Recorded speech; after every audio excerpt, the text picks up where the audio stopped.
Okay, I'm in Miami, so I don't have my triangle, but I do have this, like...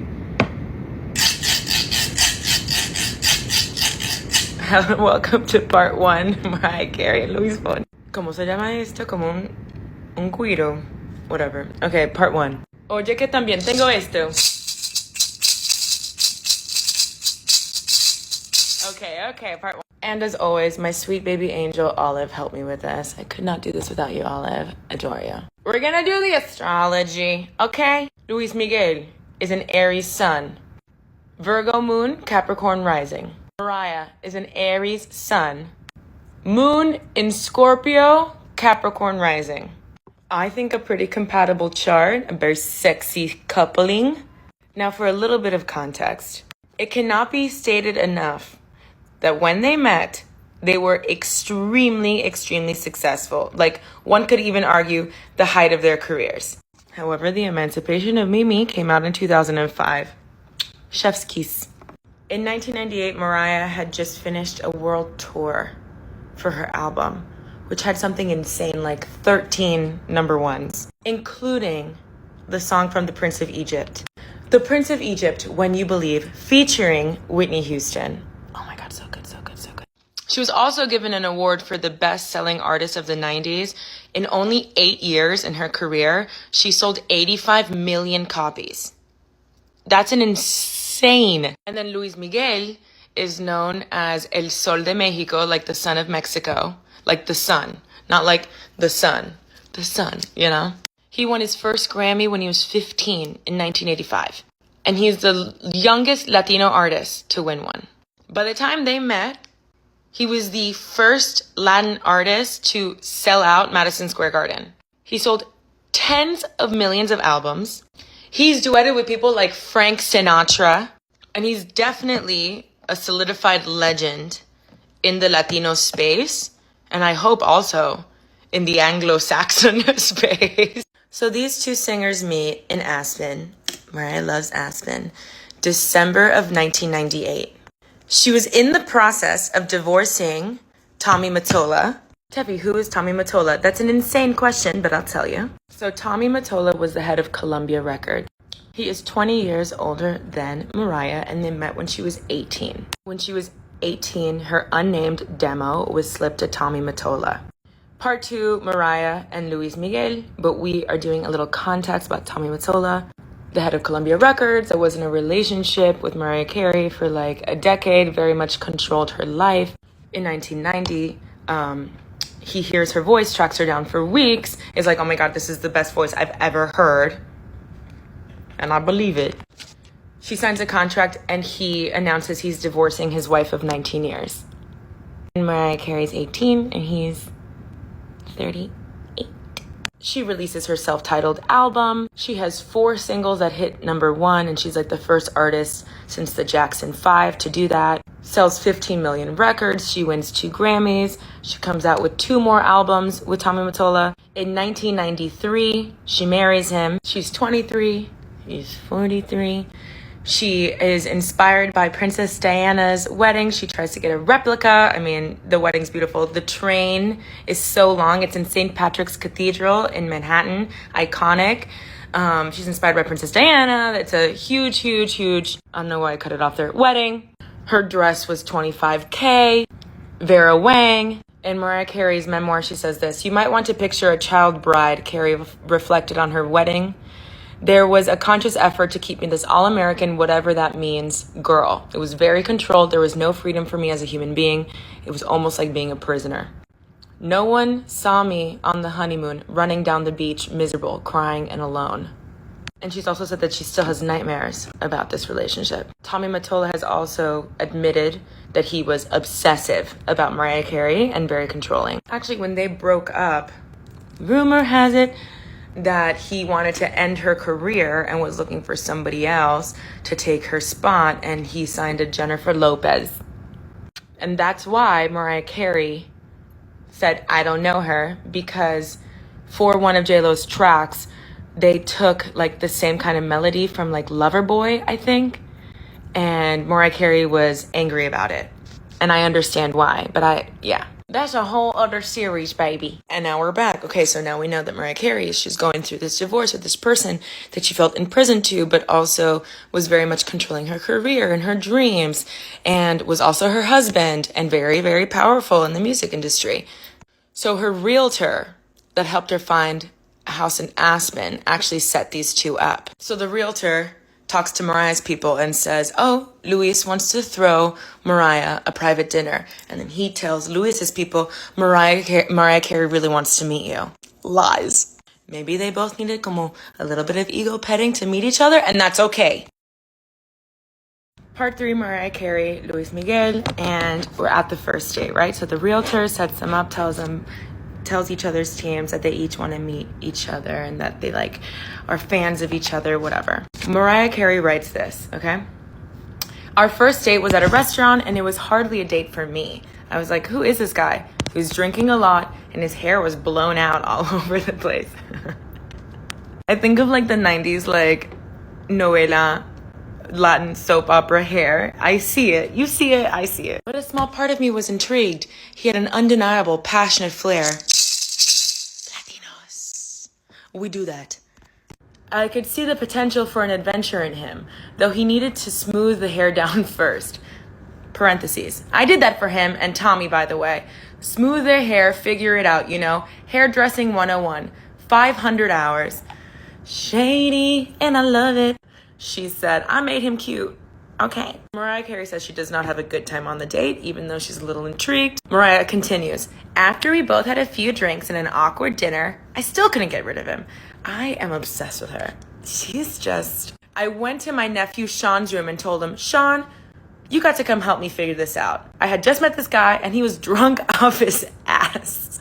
I was thinking to myself, we're not going anywhere with this. It's not going to work. So Sean made up an excuse for me and got me. Less than 24 hours later, Luis's assistant shows up at Mariah's door with a Bulgari diamond necklace.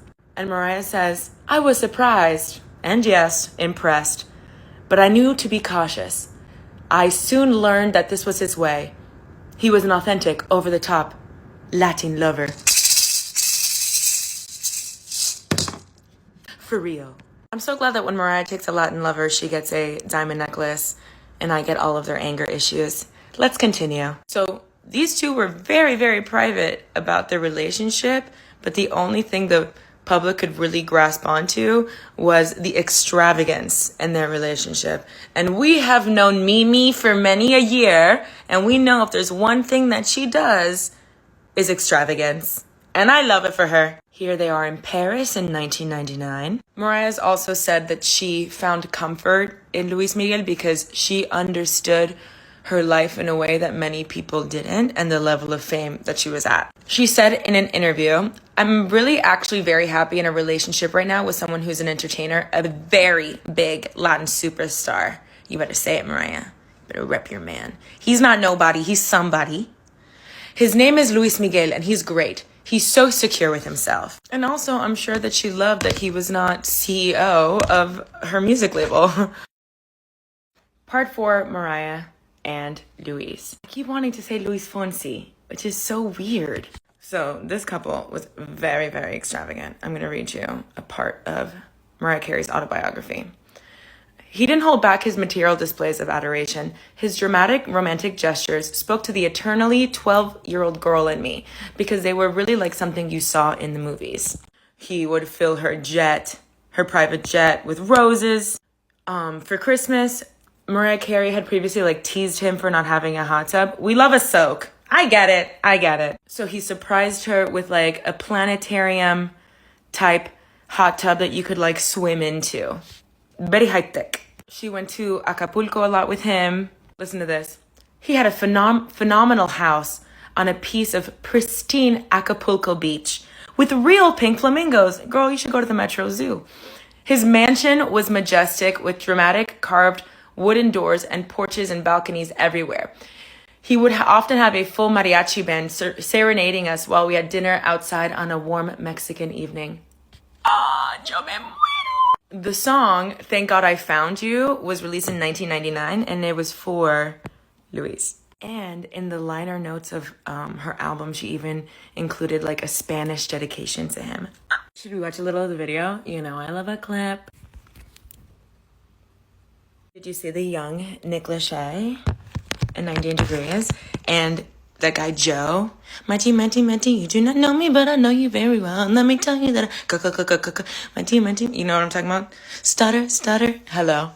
Here they are on a yacht in Capri in 2000, around the time Tommy Mottola married Thalia. This is in Acapulco.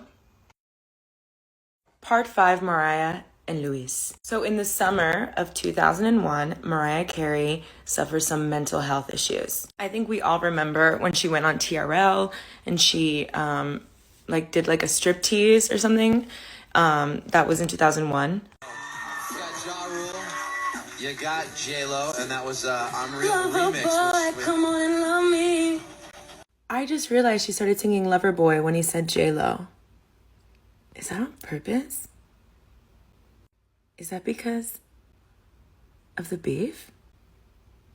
Mariah Carey. You gotta be kidding me. Ice cream truck. Come on. I was just going to commercial. I can't push this thing. Hold on. What are you talking about? What are you doing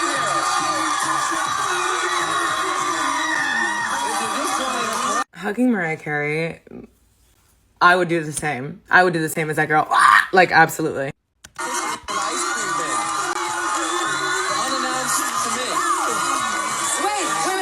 Get the truck. Hi, Tyson. What are you doing here? Hi. How are you? I just thought I'd surprise What are you. you wearing? Wait. Holy crap. Hi. Okay, wait. Where's my spot? I got a present for you. Okay. Wait, where am I supposed to stand for this? I don't know. What are you doing here is the I'm question. here. Can you hold this? Yeah, I brought sure. you a present. It's this shirt. Yes, of course it does. What are you doing? Oh my God. What are you doing?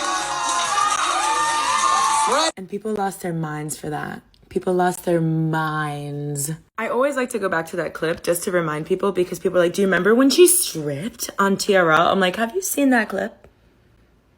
Have you seen that clip? It is not a big deal. And people are like, oh my God, I thought I remembered it. Like she was in a bikini. She's in shorts and a tank.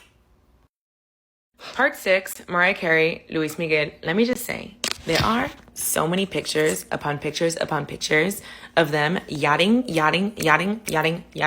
So, summer of 2001, we just watched the TRL clip that people were like, oh my God, she's crazy. Which is we're so drama. As a people, we are so drama. And the way that we entrusted in the media, I feel like we were aware of the evils of the media, but I think we also felt like the tabloids were on the side of like the common man, and that hating celebrities was okay for their wealth, and poking fun at these privileged people was like within our right. Maybe we do still feel that way to a degree as a society, but in the tabloids, I feel like now we can call like bullshit, but like back then we saw them as like, oh, these people are calling them nuts. They must know something that we don't know, and they're letting us know tea. You know what I mean? I never say that.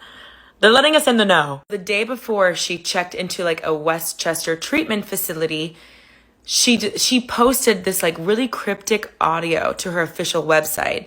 So if you're younger, now we have social media where people can kind of like speak for themselves. But before, you know, there's a Jessica Simpson interview where she was like, if this comes out, and Tony Romo, she dated a Cowboys player, which is crazy. I have to clarify that.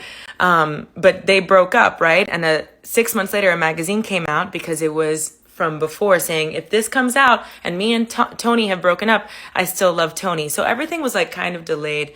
And the way that celebrities would kind of like advocate for themselves is on their official website. So you would go to BritneySpears.com, you would go to JessicaSimpson.com, you would go to MariahCarey.com, and they would leave notes for their fans. And that's where like the medias would try to get the quotes, you know? And that's where like you would get merch and see exclusive pics, and you would pay to see these pics, like the fan clubs. And also these celebrities would treat it kind of like a blog. So she leaves this audio, and it's super weird. It's On July 25th, 2001, she said, I just want you to know that I'm trying to understand things in life right now. So I really don't feel that I should be doing music right now. July 26th, Mariah Carey's mother calls the police. Mariah Carey's mother finds Mariah Carey in a hotel room with shattered glass all around her. Carey's reps confirm that she suffered cuts and bruises, but that the injuries were unintentional. But of course, the media heard cuts, and you already know what they thought it was SH, right? So it's immediately the media. The media was so unfair to her, especially because she was such an extravagant person that they did the same thing with J-Lo. That's like diva, mean, like off rip, you know what I mean? So instead of this mental health issue, the media made it seem like overprivileged woman, still sad and not appreciative and crazy. Part 7, Luis Miguel. Look at Mariah. Trigger warning, SH. I should have said a trigger warning in the other one, and I apologize. So, Mariah Carey's reps have to come out, and they're like, no, she definitely broke some dishes and some glass, and she stepped on some of it. This was not an attempt to harm herself in any way. And then her rep is like, she's physically and emotionally exhausted. She did 2 movies. What 2 movies? I know, Glitter. And she was finishing up a soundtrack. Was it like The Bachelor? I'm on IMDb. I know Glitter. We all know Glitter. For weeks, I had dreams that somebody in the club was going to pass me the mic and I was going to go, oh, ah, like that. Oh, ah, and everyone's going to go, oh my God. And I'm like, I know, I'm so talented. So the media really, really hates Mariah Carey, right? She has this like label of diva. And the New York Post calls her Mariah the Pariah. ABC News calls her hysterical and unstable.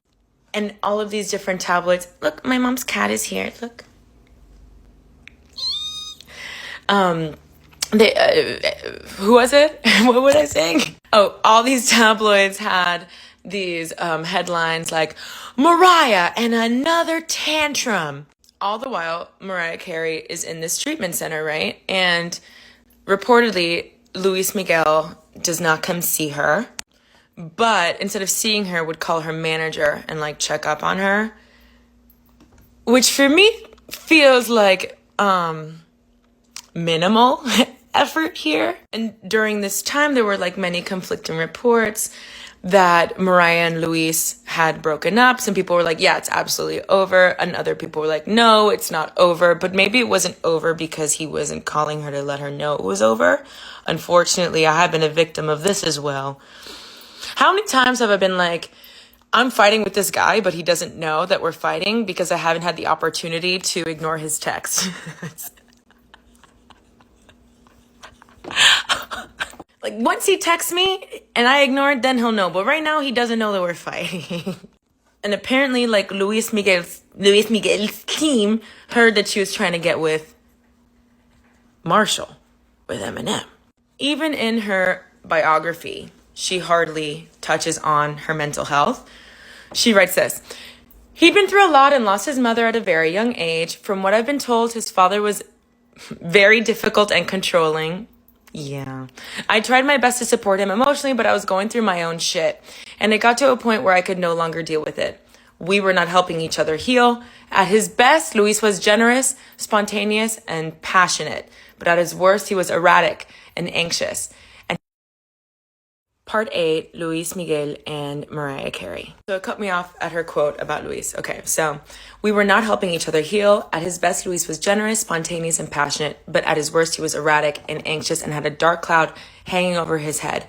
After 3 years, I knew it was time to part ways. According to Mariah's book, a lot of the deterioration. Is that 6 syllables? That should be illegal.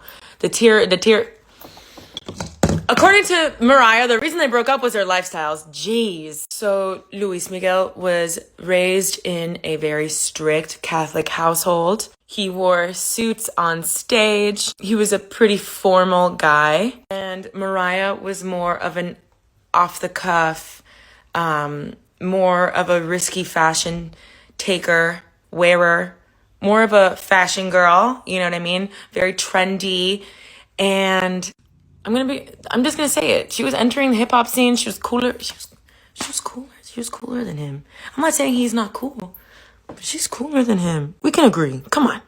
Emancipation of Mimi, please. She says, it was all grand and exciting, but it was far from perfect. For one thing, our relationship was characterized by culture clash. Though we were both young and successful, he was a lot stodgier than me. What the fuck does that mean? I mean, stodgier isn't a sexy word, so, context clues.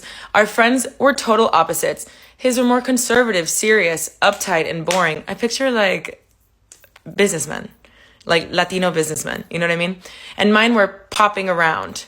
I don't know what that means, but basically I think of partying and being young and having a good time, and he was more wearing suits, which is fine. Even this picture here is so different, you know what I mean? Mariah also says that there was a real lack of understanding of her culture from him.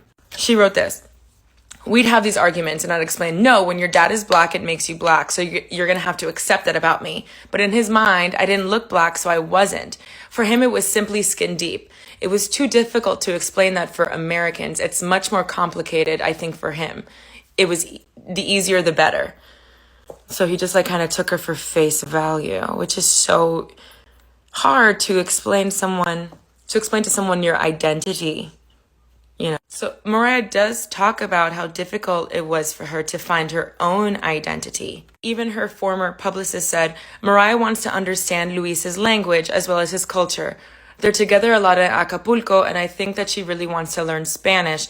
And I think her seeing this effort from herself and him not really trying to understand where she's coming from and how she feels about where she comes from must have been really frustrating.